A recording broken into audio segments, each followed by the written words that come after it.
samasta sukhino bhavantu.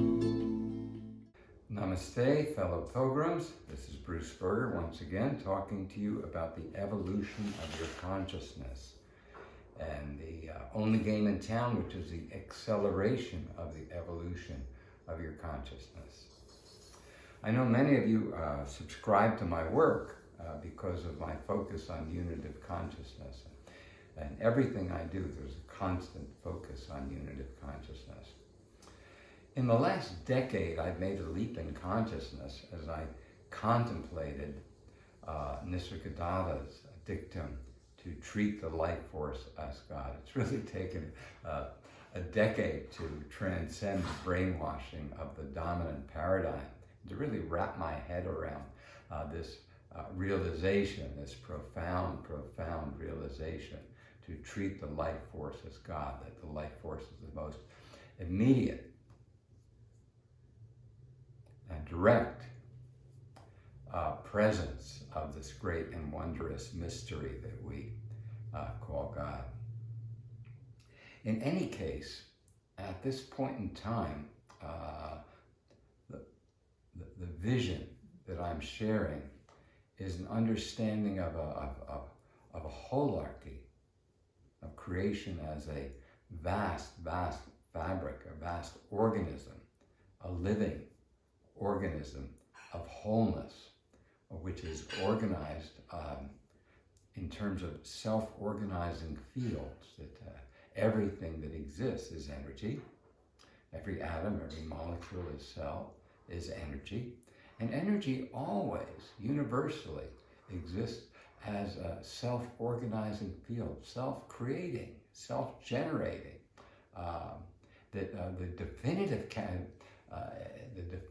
characteristic of life is that wherever you have life, you have self-creating, self-generating, self-organizing fields. Every atom, every molecule, every cell of a living organism is a homeostatic process that through a cybernetic mechanism maintains that homeostasis. Essentially, a field of awareness, which at each point in time is totally aware of the gestalt of that field and self-correcting to maintain its homeostasis. That each field is essentially self-creating, self-generating, self-sustaining. If you think that a cell is about as complex as the city of Tokyo,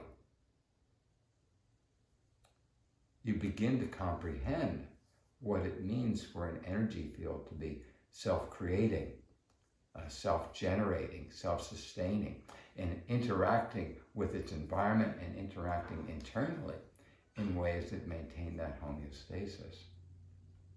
So it does this, in a sense, independently to maintain its homeostasis, and yet that atom is nested in what we call a holarchy, into fields and fields and fields of wholeness. So that atom is nested into molecules, which are nested into cells, where each are autonomous unto themselves, and yet part of the wholeness of the next dimension of that holarchy, of that hierarchy of wholeness. So that cells are nested into tissue and nested into organisms, each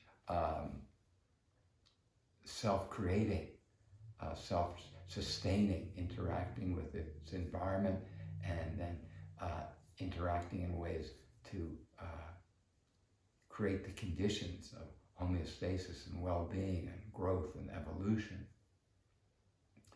So we're saying that the universe is this holarchy, a nested hierarchy of wholeness, where every atom, every molecule, every cell is a field of awareness, self-generating, self-creating, self-maintaining, self-sustaining.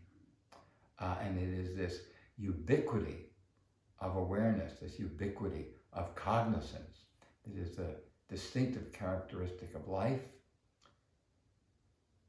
and is the distinctive characteristic of the universe as a living, breathing, conscious system.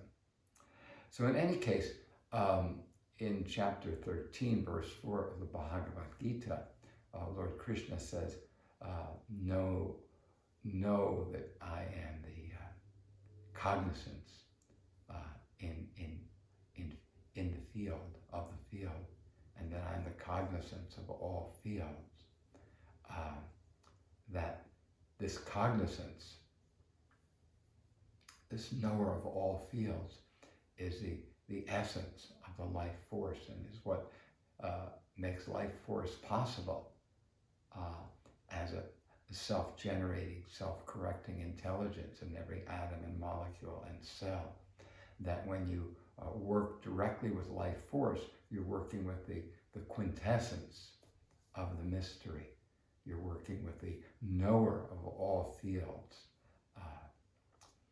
So what's unique about our work is the constant focus on working with life force, and working with life force directly through our hands, through our energy work, working with life force, of course, by being profoundly present.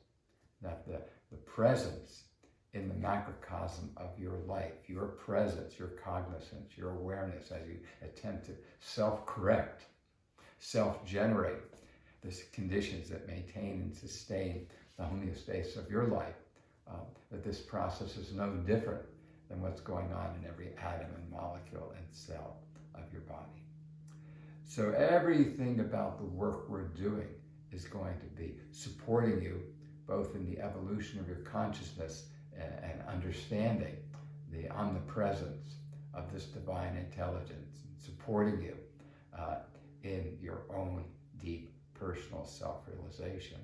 Doing this through, again, the work that we do here is based on therapeutic presence. And the power of the work is not where your hands are at, but how deeply present you are for another human being. And the power of the work is in your experience of compassion and being in compassionate service, that our natural state is to be in service. And we're happiest and most fulfilled when we're in service. So many, many, many, many years ago, I went off to Mother India with a desperate prayer for right livelihood, a way of making a living that would be of a genuine service to humanity and a genuine service to the world. I was guided to energy healing. So many of you are out there in shit jobs. Many of you are out there wondering,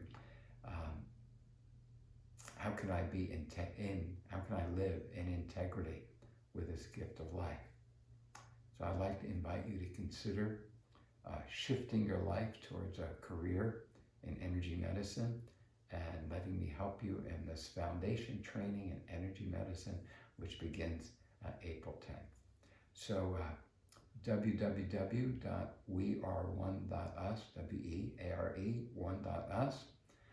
You can get more information about the range of skills that you will actualize in this program, and the powers of these skills in working with this gift of life, this gift of life force, this omnipresence of this great and wondrous mystery. So God is blessed. Om Namah Shivaya. Happy to rave about the mystery with you once again. Loka samasta sukhino bhavantu. Loka samasta sukhino